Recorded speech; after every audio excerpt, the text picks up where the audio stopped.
Good morning, everyone. This is David. And this is Snoot from the Snoot Group. And we are here to introduce this very special Best of Light Talk episode. Since I'm drowning in chaos doing a show in LA, instead of recording and editing a new show, we decided to replay our last live show from LDI, just for kicks. Just for kicks? Give me a break. That's right, morons. If you missed last year, you can now hear what over 100 people regretted attending in Las Vegas. It was like a TED Talk if Ted used ChatGPT for his entire speech. Hold on, Snoot. I thought it was a great show. We had a wonderful audience, terrific swag, and even some questionable plushies for the winners of our Light Talk Ice Bucket raffle. Questionable is right. Remember when you borrowed that ice bucket from the Westgate Hotel? Yeah, the hotel called it theft. You can't do that again, David. Yeah. Can we please just move on before you read me my Miranda rights? Fine, but be warned, because of your shenanigans, the Las Vegas City Council officially certified the Lumen family as public nuisances. We're basically on the same shit list as disgusting pigeons and Guy Fieri's hair. And the Lumen family, remember, my law firm doesn't take crap from anyone, including our own clients. Yeah, duly fucking noted, Snoot.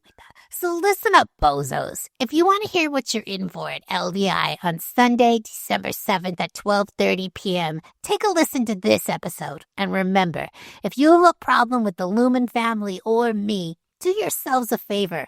Don't fuck with us. Oh my God. Do you see what I have to live with? Are you still blabbing? Stop talking and go put on that sexy little number from last night. Light Talk. Lumen Brothers. Light Talk. Light Talk. Light Talk. Lumen Brothers. Light Talk.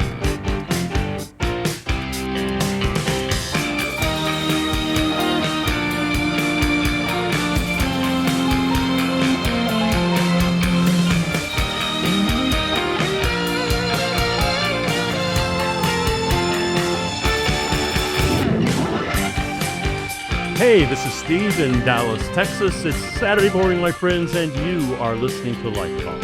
Well, this is Stan from Gainesville, Florida, and today we're celebrating our 400th episode with our family and friends at LDI in Las Vegas. And this is Ann from San Diego, and I am so happy to be reunited with my brothers here at LDI. This is Brackley from right here in Las Vegas, and you are listening and watching Light Talk. And this is Zach from Washington, D.C., and it's great to be back in Las Vegas for this annual insanity, otherwise known as Light Talk. And finally, this is David from the beautiful Belmont Shore neighborhood of Long Beach, California. And if you don't already know, you are listening to Light Talk, and we are the Lumen Brothers. And sisters! That's right, Ann.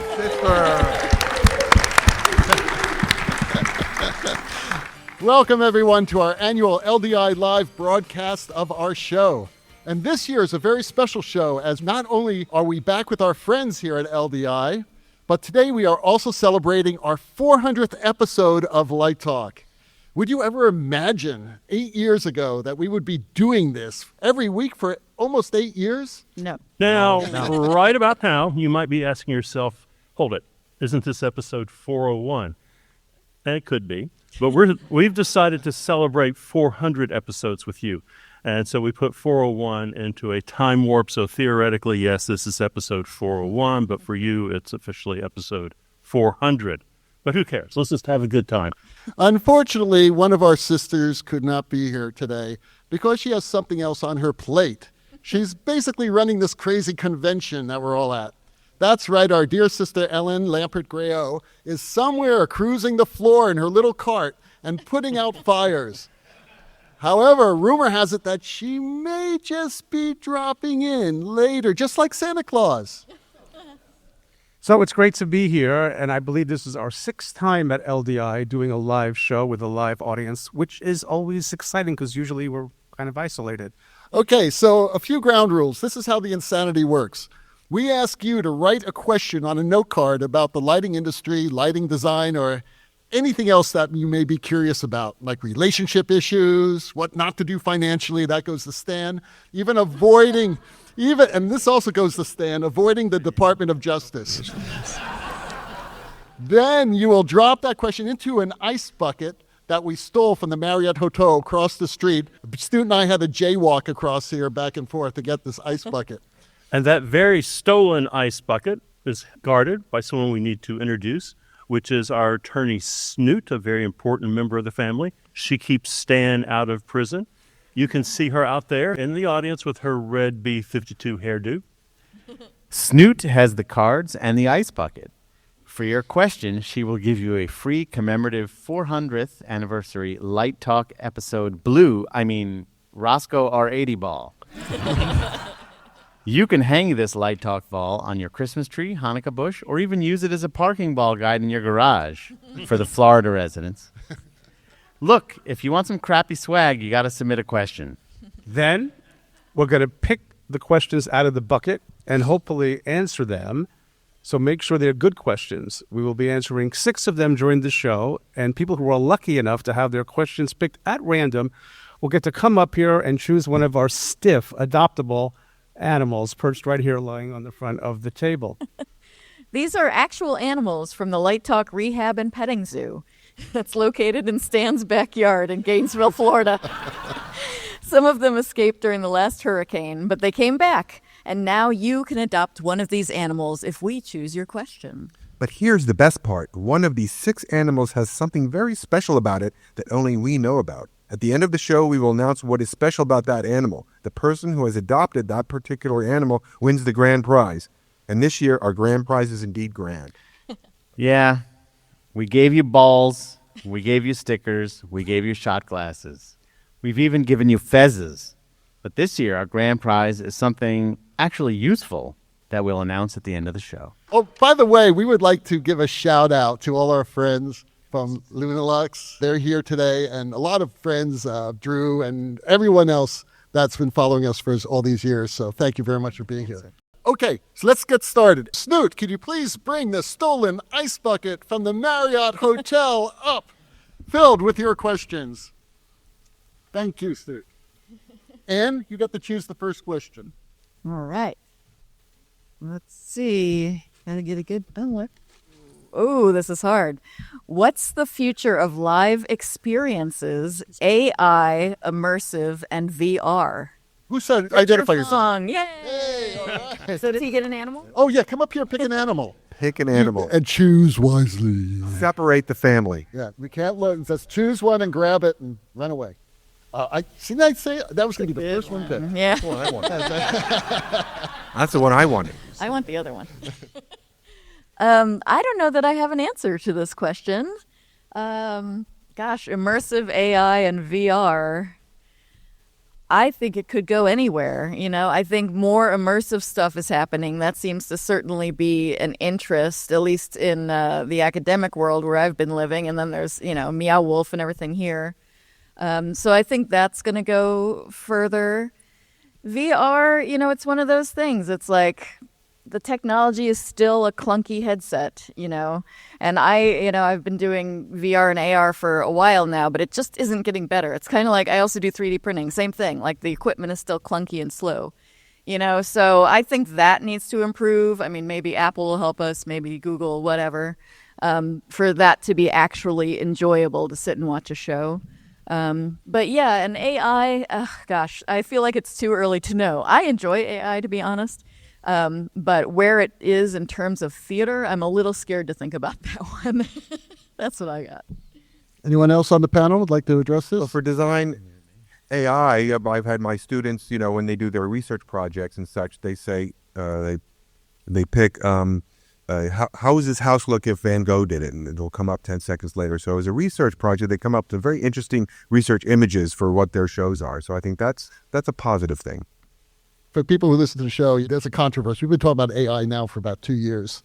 And I'm sort of on the other side of that because I feel that AI is going to be extremely disruptive, I believe, in a good way and bad way to our industry. I think that the AI lighting console is a year or two away. And that's going to change the industry quite a bit, and it's going to change our jobs quite a bit. And I've talked to a lot of programmers about this, and some of them like it, some of them don't. And designers too, because, there could be a time when a director says, well, I could light this show easily with AI. So this may happen. So we don't know. There's no crystal ball here. It's a great question. Well, I'm less convinced Good question. about the AI console as David is. I just can't imagine Verilight investing the resources to do that. And I can't really imagine ETC putting the resources into that. So maybe it's going to come out of Grand MA, but I think it's more than a couple years away. So I just think it's a little bit dangerous when something really massive hits society like this to speculate too much. So it's a very speculative question. So I kind of want to leave that speculation aside. But what I will say, and I've shared this on the show, I'm starting 4 projects at the moment. And I thought, what could I use it in some way? And in the early phases of a project, there's a lot of writing of proposals in the world where I'm working. And I have all this stuff in my head, and it usually takes me a week to write that stuff out, 40 hours. And I said, well, let me take some old ones, let me feed it to the machine, let me put in my templates, because I have templates, and I feed that into the machine. And then I tell the thing, because I'm feeding the brain, right? I tell the thing about the project, and I say, okay, now write the section on lighting control, write the section on, rigging. And it does it based on what I've taught it, and then I have a back and forth with it until it creates a section that I actually like. And it's actually better than what I would have done. Now, if I was writing something expressive, maybe it wouldn't, because it does sound like AI wrote it a little bit. You can kind of pin it out. But the information's there, and it's there in a more concise way. So I'm starting to figure out how it fits into my workflow, right? So I can do that practical sense. So I think it's going to, if I was to speculate, it's going to become part of our lives. It's not like computer lighting, that'll never happen. Automated lighting in the theater, that'll never happen. I'm not going to go there. It's going to be part of our lives. The question is, buckle up. Steel, was today's script written by AI? Well, no, actually, I was thinking Stan's very modest because if you listen to the last episode, he answered a question. And he was very succinct, and the answer was very good. And we said, let's put that into AI and see what they answer. And oddly enough, they gave basically the same answer, but it was nowhere near as good as Stan had crafted it to start with. So I think that's it's neither good nor bad. It's years ago when people said, if you know AutoCAD, you'll be a designer. A Parcan is only for rock and roll shows. I think it's going to be a useful tool to us and nothing more. I will sort of add on to this that one of the places where I'm not sure if it's going to be a useful or helpful tool, but I think we can't stop it from becoming a tool, something that we sort of discovered just yesterday, playing around with an Amazon Echo in the Win, is that I think, much like we've heard now that in a lot of job scenarios, there's no human interaction with your resume. It's like I have to prepare a resume that is for AI to be able to get through the filters. Yes. That our friend Driscoll over here asked Alexa, tell me about this designer and the name. And then some of the stuff was actually eerily accurate and some of it was wildly inaccurate. But I think there are going to be producers and other people in a position of hiring that are going to be relying on things like AI to make a decision on who should be working on their show. Oh, that's interesting. It's a baby, and we're all teaching it. Yeah. That's what I discovered from my work on these proposals was like, I had to do a proposal that was a little bit, how should we say, delicate, because on this project there's going to be a big firm doing the whole project, and we want to do one little piece of it.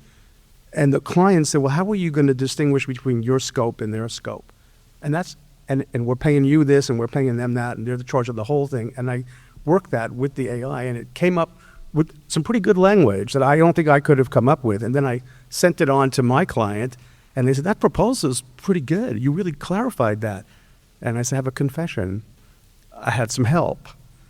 And they said, we've been thinking about doing that in our firm, but we haven't done it yet. So we're at the edge of how it's going to work. We don't know. I'm supposed to take a smell here and pick something. It smells good. Why are we smelling it?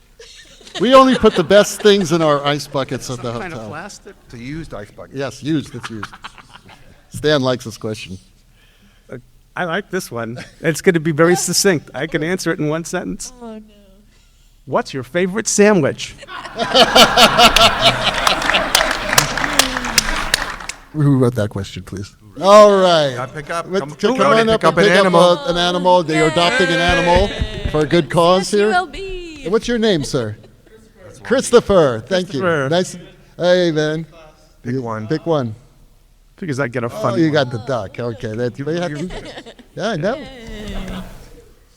All right. I'm going to answer very simple, very fast. Pastrami on club. That's it. Well, Stan, you're from Brooklyn, right? Pastrami on club. Exactly. I'll take that, and I'm just going to go one step further and say it has to be from Katz's from Delicatessen in New York. Katz's. Even better. Even better. Yeah. I'm going to say the stuffed combo, 119 and 201, and a nice Reuben sandwich. I'm going to say PB&J, and what's funny is when you interviewed me before I was a Lumen sister, the first question was about PB&J, and I thought I was being hazed. It worked. It worked. Chicken sandwich. No, my favorite sandwich is BLT. Well done, please.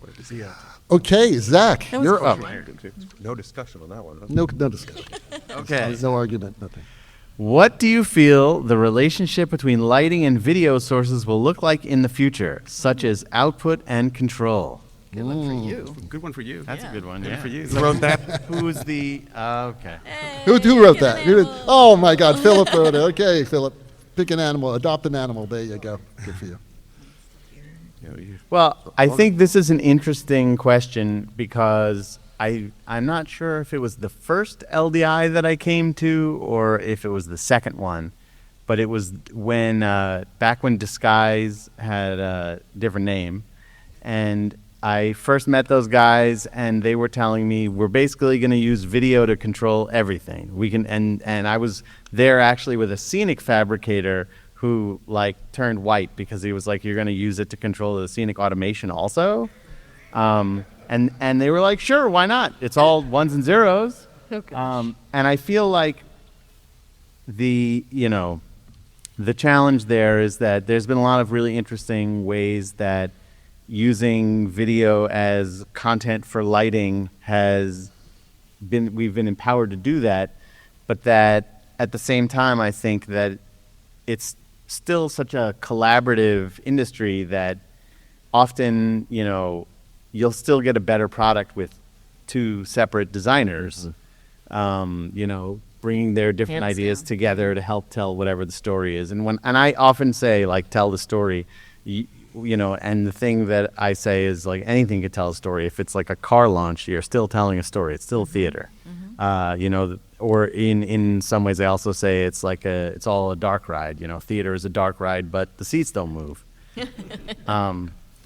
That I think that one of the things that I'm hopeful for that I've like strived to find is a way to make more systems be able to easily talk to each other. I think that we are in a place now where I can feed a video content to a lighting system and have it turn that into actual lighting design, whether or not it's going to be better or worse than what a human being might create and then program. But I feel like there's always still that day where we're like, okay, we're going to try to make sure that when we hit the go button, everybody is going to go at the same time and everybody panics. And then luckily a lot of times it works and that's great. But like, how cool would it be if we could just like plug in two systems and then each of them would know, oh, I'm talking to this one and I don't need to set anything or choose any parameters. They just know each other. And then I plug in a lighting fixture and it goes, oh, it's a that. I don't have to tell it that. And I plug in a video screen and it goes, oh, this is this kind of screen. So I think that intercommunication, sort of the way that we see it with like computer peripherals, will hopefully be something that helps make things more universal in that world. Well, I'm just going back to the AI question. I just bought the paid-for version of ChatGPT, which was pretty inexpensive, $20, so it's cost me $240 a year. I said, that's a business expense now. Okay, fine. but it lets me upload stuff, CAD files, 3D files, all kinds of data. So now I'm filling that brain. So I'm thinking in terms of this question, that's where I think this. I'll go back on my thought about speculating. I will speculate that perhaps at some point we have some kind of artificial intelligence piece that does exactly what Zach is talking about, that is able to manage that for us, but you be able to speak in English to it, because it's a large learning model, tell it what you want, and then it'll say, tell me when you're ready, and I'll give the go command for you, and tell me what you think, and then easily refine it. That would be, I don't think that's too complicated, considering that we can launch a rocket that lands itself between two chopsticks. If we can do that, I think we could do this. You heard it here first. Right. So we are now going to take a little 5-minute break. I'm going to ask the voice of Light Talk, Lori Cooper, to come up here. Let's give Lori a hand. She's a professional child psychologist by profession, and she's also a voiceover artist in LA, and she does a lot of our voiceovers for the show, which is fantastic. So, ladies and gentlemen, we're going to do our Light Talk radio show. And once again, the Light Talk players present Bobby Danger, the lighting guy, starring Bobby Danger, also known as the lighting guy, his 2 assistants, Bucky and Becky, and his one and only true love, stage manager Tracy. And now, Chapter 7, Trouble in Texas. A cold, bitter wind swept through the town square of Marfa, Texas, sending a solitary tumbleweed drifting past the studio of the Northwest Central Ballet.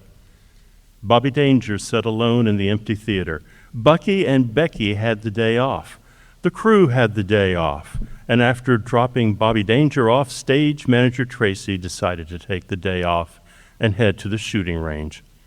Bobby had come to the theater to do some work ahead of the premiere of Doc's ambitious and somewhat eccentric reinterpretation of the classic holiday favorite, The Nutcracker. Doc's description, his vision, his concept, still rang in his ears. I have reimagined the Nutcracker as a deeply symbolic exploration of an 11-year-old girl's life, a child lost and bewildered, navigating the harrowing transition to middle school. Behold my opus, a tough nut to crack. An allegorical journey through innocence corrupted by East German punk rock and a dark spiral from weed to cocaine addiction. Doc had placed brackets around crack. With assistance from the local high school theater program, Bobby managed to pull together a basic yet ambitious inventory of lighting and projection gear, including 180 lusters, 123 Fairlight 2600s, a black track system which would allow for automated tracking of the performers on stage, a disguised media server with 12 barcode projectors, all controlled by 2 linked Grand MAs. As Bobby sat down at the console, ready to make his updates, the words of Bucky and Becky echoed in his mind. Boss, promise me, don't even look at the console without me. Bobby, for the love that's all holy, leave the console alone. Just then, a voice message came from his beloved wife, stage manager Tracy. Hurry home, baby, and bring a bottle of wine and some chocolates. There's a fire crackling, and I can't wait to see you. Seriously, honey, just stay away from the buttons. Casting caution aside, Bobby Danger, mild-mannered, fully tenured associate professor by day, transformed once more into the lighting guy and pressed the power on button. 3 hours later, Bobby Danger was in a death match with the mighty console, and he was getting his butt kicked. To make matters worse, Doc, Bucky, and Becky on the way to IHOP had seen the theater lobby lights on and, fearing the worst, entered the auditorium. Doc was the first to speak. Hold, everyone stop. What's happening to the lights? Why is Black Tracks tracking ghosts in the balcony? And who thought it was a good idea that turned a luster's color into whatever that color is? The color of crap? This is a hard nut to crack. Not some Bertolt Brecht play. Must I cancel opening night? Around that time, worried that Bobby Danger had not come home from dinner, Bobby Danger Jr., had been sent by Mom to find Dad. Bobby Danger Jr. had just returned home for winter break, fresh off the first semester at one of those prestigious back east lighting design programs.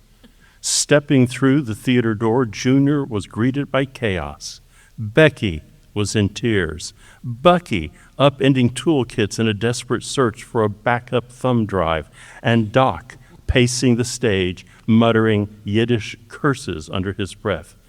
At the center of it all was Bobby Danger, locked in mortal combat with the console, whispering nonsense to no one in particular. Just then, Junior shouted out, Dad, what's wrong? Snap out of it, Dad. Can you hear me? I don't know. I was trying to tweak an effect, and then the cue stack vanished. And then the lights. They went out, then came back on, but different. And then the projections, landscape. Why landscape? And then Black Tracks followed me into the bathroom. My screen's all data lost. It's all gone. Dad, stop pressing buttons. Dad, your IT department is here. Dad, please, just step away from the console. Bobby Danger stepped back from the great white whale to consider his options.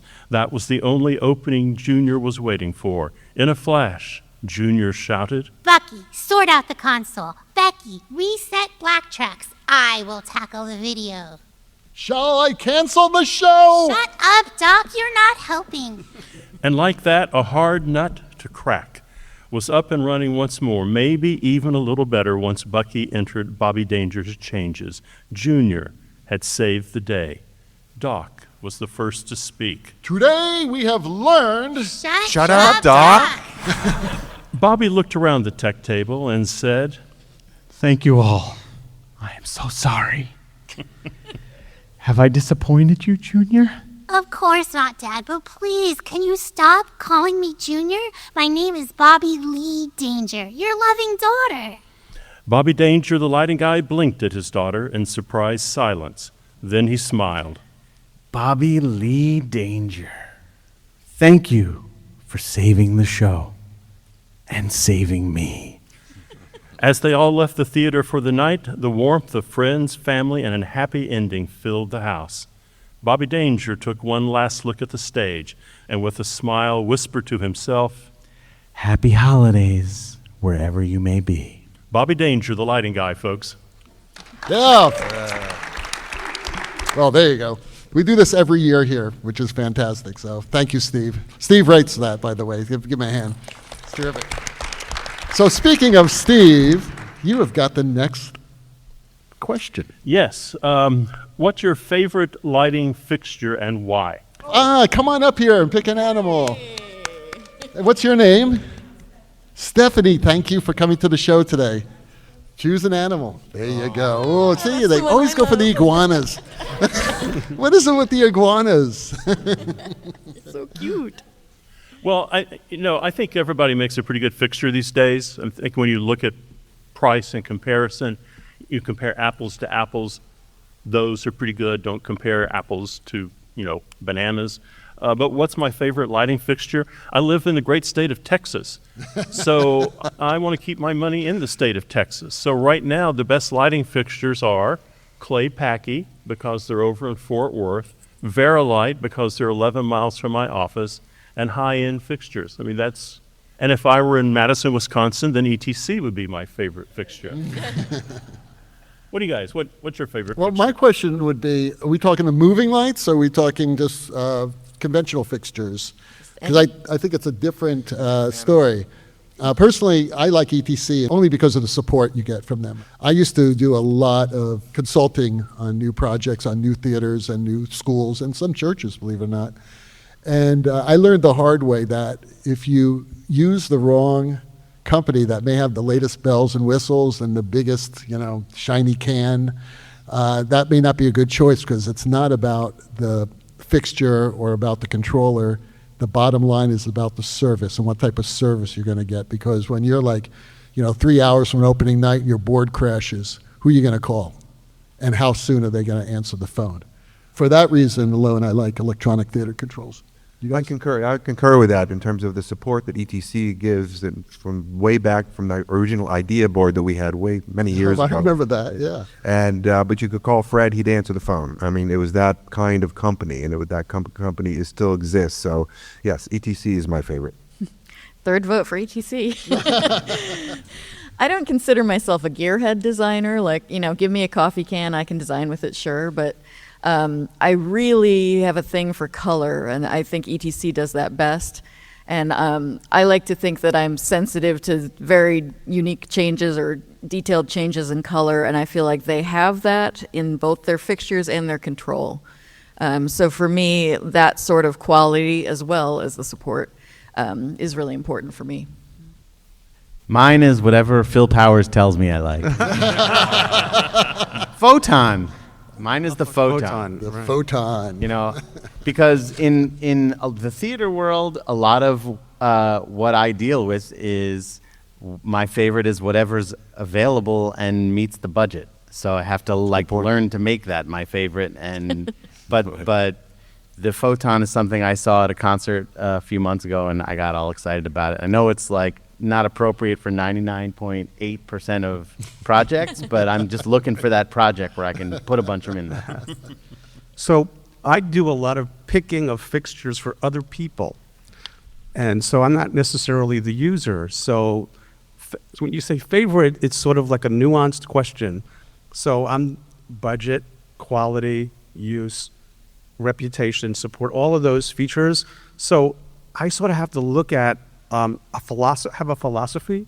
So let's just take a high school. So we're doing a high school now from 3, and we're doing something for a Native American tribe. One has a casino, so there's a money train. Okay, so it's not a problem. And they told us the best. We want the best of everything. Okay, but I don't know who's going to be using it. So I have to sort of speculate a little bit, have a sense, but I'm not going to be designing with them. So what's the right thing for them? And then the high school, it depends. If the high school is in the middle of, a small rural state and the budget's small, that's going to be one set of criteria that I'm going to try and balance. Whereas we do a lot of them in Orlando, Orange County has a huge interest in performing arts. So everything's automated. And I can usually put some pretty good stuff in there, and it gets used. So I think the favorite one, if you're going to nail me to say a favorite, I'm going to say this. The one where the client, where I've specified the fixture, doesn't call me up in 3 to 5 years and say, what kind of junk did you give me? So even if the budget is low, I've still got to sort of think about that. Usage, how long, how much abuse, or if the budget is high, not to overdo it. So it's sort of like bowling. You're always adjusting your swing, to get in the right target zone. Yeah, I think when you're younger and really pursuing your art, a lot of it has to do with the quality of light. Mm-hmm. And then as you get older and you start to think about, repeatability and things like permanent installations, then the quality of light becomes one of the metrics, and also the repairability, replaceability, the how good it is when it lasts. And so it makes it a much more challenging question to answer. Great. So Brackley has the next question. What's your favorite Vegas lighting display? This is for And you. who? Yeah, but who? Come on. Right out the door. We're looking at it right now. Pick an animal. This room. This room. Oh, yeah. What's your name? JD? Nice to meet you. Thank you for coming to the show. And please take good care of that. My favorite Vegas lighting display happens to be right over there. It's called the Sphere. And it's been amazing. I drove past it every day on my way to work, so I felt from the ground, the whole building of it, and now it's dazzling when you drive by it. So I've not been inside it yet, but the outside is absolutely stupendous. Mm-hmm. Me too. I am mesmerized by the Sphere, and I can see it, so I keep being afraid I'm going to get distracted from here. You see it right out the door. Right out the door there. Yeah, but literally when I came to the Marriott yesterday, because last year I had a window that faced the Sphere, and this year I said, can I have another window that faces the Sphere? And they were like, sure. So I get to the room, and this is the most ridiculous thing I think I've ever done. I've never done it before. I rearranged the furniture so that I could see the Sphere. Literally, because I knew I had a project I had to work on for like 12 hours that day when I got here. And I thought, I'm not going to stare at this wall. I'm going to stare at the sphere. So I moved the couch, I moved the desk, I moved all the lights, I moved everything. So I'm sure they hate me. But for me, it's worth it to stare at that sphere. Well, we've beat the spear to death. I think it's hard not to like a major show that's being done at one of the casinos. I think they have money, and they bring in really talented artists, whether it's scenery, lighting, costume, or projection, and you see some fantastic work being done, and work that's not limited by budget. So I think you can't go wrong seeing a major casino show. Agreed. And my favorite show is still Ka. I like that show a lot. I like O's might have been my favorite. Caught for me. Well, I think once long ago on the show, we discovered that Stan's father and my grandfather may have worked together at a photo lab, but after my grandfather sold the photo lab, he actually came out here and bought a casino in 1968, the Bonanza. And so one of the things that has always been like such a charming and romantic and unique thing for me here is the like old school neon marquees. And like, Have you been to the Neon Museum? It's amazing. going there this evening. Yeah, it's so awesome. But part of that is like those things I feel like are so unique to Las Vegas that I just love seeing that, the way people come up with creative ways to create animation using the neon and just the shapes and the colors, and it's just quality that you just can't simulate any other way. Yep. So I love the neon. I get to sum up this one. This is hard. As you were all speaking, I was thinking there are so many wonderful things to see here from a lighting perspective. It's a lighting tent. Brackley sees it all the time. He lives here. I go down this trip every night. So, Steve's point about all the shows, Zach's point about things that are unique. So I don't know how to answer this. And there's so much I would like to see more of, to sort of have an opinion on. But one thing that popped into my head, I like subtlety. And a lot of Vegas, for me, a lot of it is sensory overload, which when I was young, I loved. And now I can't take it. It almost wants to give me a grand mal seizure sometimes. So I think we take that stuff and sometimes we push it too far. So, but I remember going to the atrium. Isn't it in the Bellagio, Brackley? They change it every. Glass? They change it every season. With all the glass? Yeah, it's a glass, and it's all flowers, right? Yeah. It's all gardens. The And then there's Chihuly exhibit. yeah, the Chihuly, right? Yeah, right. Right in the lobby. Yeah. Yes, Yeah. there's Chihuly in the lobby, and then there's this room you go into, and it's like a greenhouse. And maybe it's because I grew up growing plants. I worked at a botanical gardens when I was a kid. It reminds me of that. But they change the season. There's a Christmas one, there's a spring one, there's a winter one, and then the lighting changes accordingly. And there's such a subtlety to the beauty and the range of color that it's not about this. It's the antithesis of the sphere in a lot of ways. And I always loved just the calmness in the envelope that is Las Vegas, which is frenetic. Here's this calm space. There's water elements, and I just thought that I don't know who lights it. I have no idea who the artist is or if they rotate people in. But there's something about that subtlety in the midst of all this frenetic energy. There's another one. I think, is tonight Battle of the Busk? Yes. If you've never seen that, you should go see that tonight. That's That's what, fantastic. a handful of students. Luther puts them on consoles they know nothing about. So if you were an expert on Grand MA, he puts you on a hog. The video content, they busk 15 minutes live of something they've never heard or seen. That's probably the best show in town tonight. Yeah, it's right on the show floor. Yeah, it's all music we know, right? All right, so last night, Lori and I went to see Mystere. And for a lot of you know that's a new design, actually. They completely retrofitted it. And it was one of the most beautiful shows I've ever seen in my life. We had great seats. We were second row center. It was unbelievable because you could see the expressions on these amazing artists' faces. And any Cirque show to me is the best lighting in Vegas because the standard is so high, and it is about theater. And for those who haven't seen this, there's a terrific documentary that came out about 10 years ago, and I showed all my students this documentary. It's called Making Love. That's about love and the whole process of putting love up. They interview all the designers, prop designers, lighting designers, everybody. And just everything that comes out of that company theatrically, right, is just unbelievably high class. I love Sphere too, don't get me wrong. Yeah. But There's many things. last night, again, was just one of those nights that inspired me because everything about that, the music, the lighting, the incredible athleticism, and the characters that these performers put on stage. So, yeah. And that's it. unfortunately, Love closed in last fall, so that's gone. The whole hotel's going to be gone, so Okay. it's unfortunate. Okay, so you know what? We've got one animal left, which means that there's one question left. All right. Who thought a podcast was a good idea?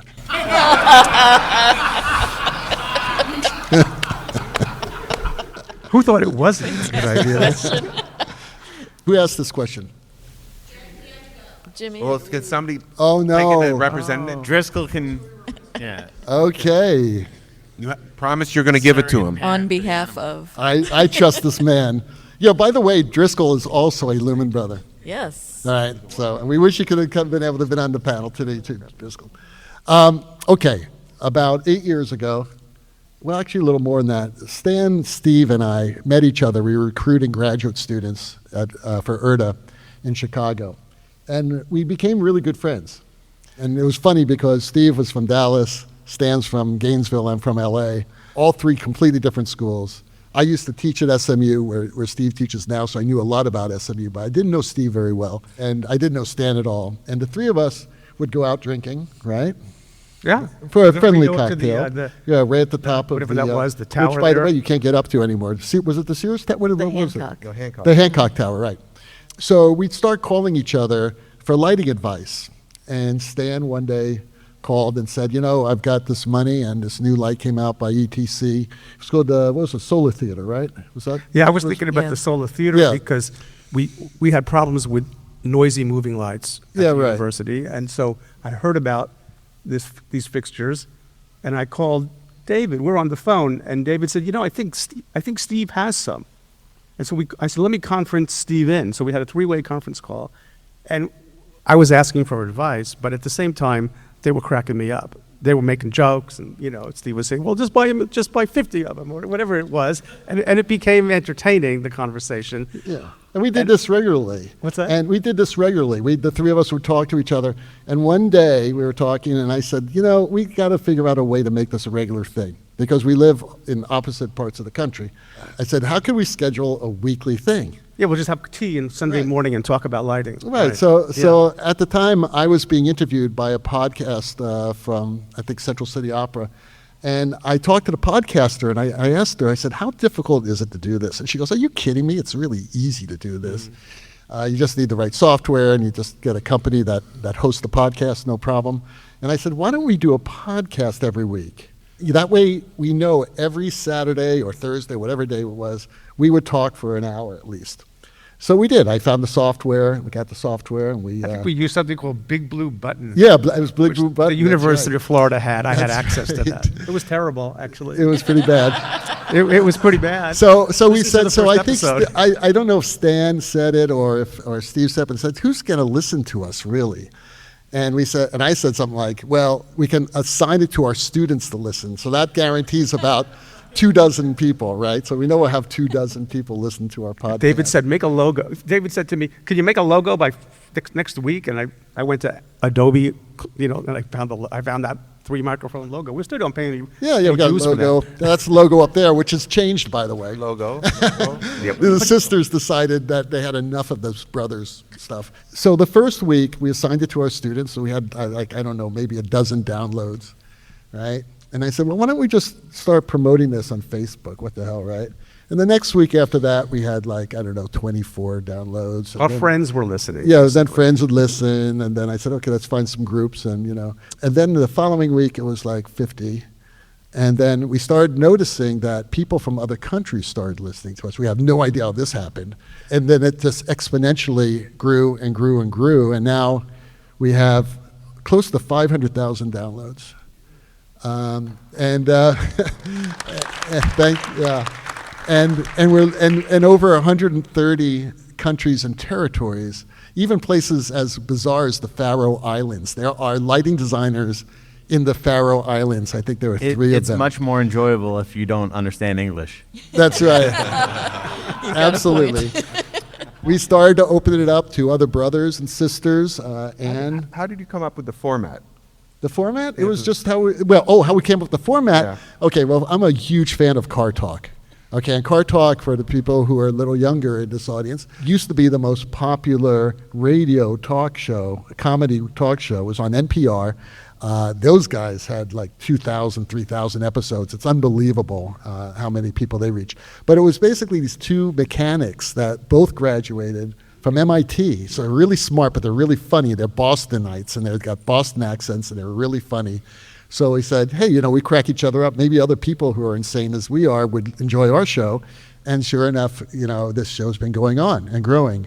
So that's how this happened. It was I don't know if it's a good idea, but it's kept us busy. For 8 years, it's kept us. For 8 years, it's kept us busy. So, Bruce Springsteen would not let us use Blinded by the Oh, Light. yeah. That's right. We started with that. We did. Right. Yeah, we started with Blinded by the Light by Bruce Springsteen as our theme, because we weren't worried. Who was was listening to us? A dozen listeners, right?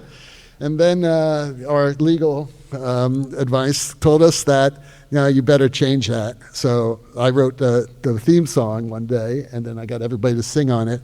And it was just, we just had a lot of fun. And Ellen joined us a couple years ago, and Driscoll has been on the show a lot, and Zach and everybody. And we sort of expanded to this crazy thing where we have a voiceover artist. It's awesome.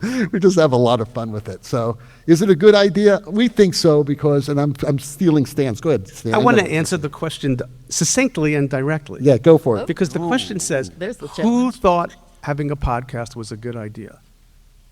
You did, because we really didn't. In entrepreneurship, I've learned one thing. You never know if an idea is good or bad. You just don't.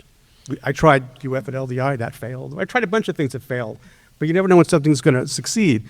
We didn't know that there was a space for the lighting community to come together and have a good time and educate themselves. So we didn't anticipate, and I think everybody would agree, we didn't anticipate the reaction. And that I thought we should have killed it 3 years ago, right? Like Jerry Seinfeld. Okay, no more. We're peaked. But then you guys come and you love on us, and we're like, if we took it away, maybe it would be bad. So now we have to do some other thinking. But I think it's you guys who decided it was a good idea. There was an audience. I had a dean say to me, I'm not writing any books, but I'm doing this podcast, and everything I know is going on in these podcasts. Does that count as publication? And he said, you're ahead of the university. Nobody's ever thought about that. Right, so this is our book, this is our form of publication, but you're the guys who decided that it was a good idea, because if you didn't come, we'd all be just talking to each other. Well, listen I don't know if you're loving on us, but I was a little Well, uncomfortable they there showed too. Calling fun HR. fact. The theme song. Straight man. We interviewed Zach, and we found out he played bass guitar. That's so he true. put the bass line in. So a lot of times the people we interview, oddly enough, play musical instruments. The only person, and we haven't pursued it enough, but we should again. The only person who has turned us down to record with us is Don Holder. And you may not know this about Don. He plays a tuba. Whoa. If you listen to the interview, he'll say, some days at Yale were so hard, I just went back to my apartment and sat in a corner and played my tuba. And We all laughed. He was in the marching band at Yale. So we do not have a tuba player on there yet, but we're still holding out hope. And the thing that got me was the first time we did the LDI show, we'd saw, oh my God, all these people came like you're doing now, and it's been phenomenal. It really has. Yeah, it really has been. All right, now the moment you have been all waiting for, our grand prize. But first, the brothers and sisters would like to thank Amy Yeager from Roscoe for providing this year's grand prize. Yay. And I don't think Amy's here. She's not here today. But thank you, Roscoe. He's down and at the Amy. booth. I guess this is the closest to a corporate sponsor we've ever had. All right? Stan's saying, yes. Okay. So thanks, Amy and Roscoe. And remember, along with the grand prize, the lucky winner will also be a guest host on one of our upcoming weekly Light Talk podcast episodes. So we would now like to ask the listeners whose questions were chosen to please look on the bottom of your sweet animals. The person with the pink heart tattooed on the tummy of your animal is the grand prize winner. Driscoll, come on up here. Come on up here. I know, it's Steve, but if you could give this to him, that'd be wonderful. Are you going to say what it is? What it is? What is it? What it is? What? Yeah. Oh, Jimmy is a fellow God. Roscoe ambassador, all right. so Okay, bonus question. We're running out of time. We have 7 minutes. Oh, this is a good one. How do you inform an actor that he or she has missed the spike mark? 7 times out of the last 10 attempts. That's a good question. Who wrote that question? Okay, come on up. What's your name again? Oh, of course. Maybe we should answer the question. Oh, A longtime friend of Light Talk. Yes. what's that? A long time. Yes, I know. But he looks Mark? like he can Thank afford you. a mixed book. Yes, Mark. Got it. Mark, thank you, Mark. Go ahead, Steve. I think you're up. You know, you put down a carpet, you say stand there. I have to tell you a true story. Slash came up one night and said, I miss my mark, man. And everybody went, yeah, we know. It's a carpet to stand on.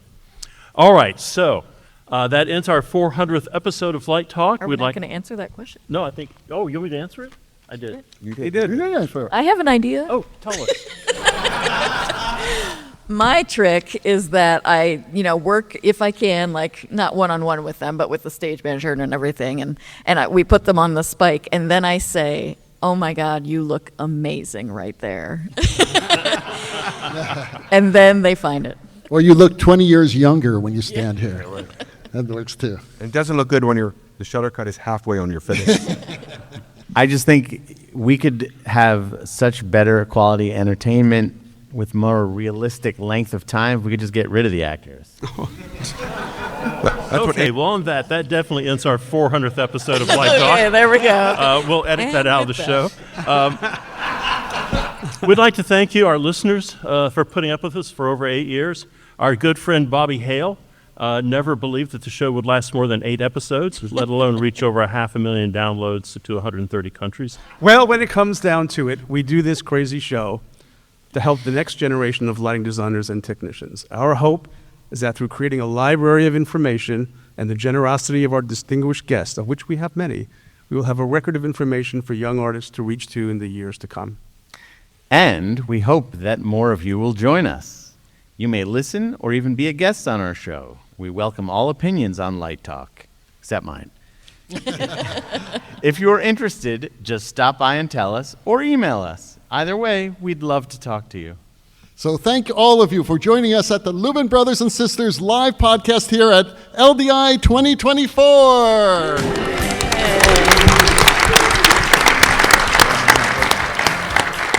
Well, the rocking sounds of the Luminoids tell us that once again you've spent another morning listening to Light Talk. You can hear our show on just about every podcast site out there. Check out our website at lighttalk.org and be sure to follow us on Facebook and Instagram. And don't forget to subscribe to the podcast. That way you will not miss a second of Light Talk insanity. No guarantee is offered regarding the accuracy or statements or opinions made on this podcast. However, If any of yous decide to litigate, the Snoot Group with the legal team of Sparks, Watson, and Beam will defend us until our retirement funds are completely depleted. Light Talk is written and produced by the Lumen Brothers and Sisters, coming to you today from LDI in Sin City, Las Vegas, Nevada. And be sure to join us next week when we talk about more lighting shenanigans and serve you a double helping of our casserole of nonsense. Light Talk, broadcasting questionable Lumen knowledge and humor around the world. So thank you, LDI, for supporting our insanity for another year, and we will see you all next Saturday morning. Bye-bye from Light Talk. Bye-bye.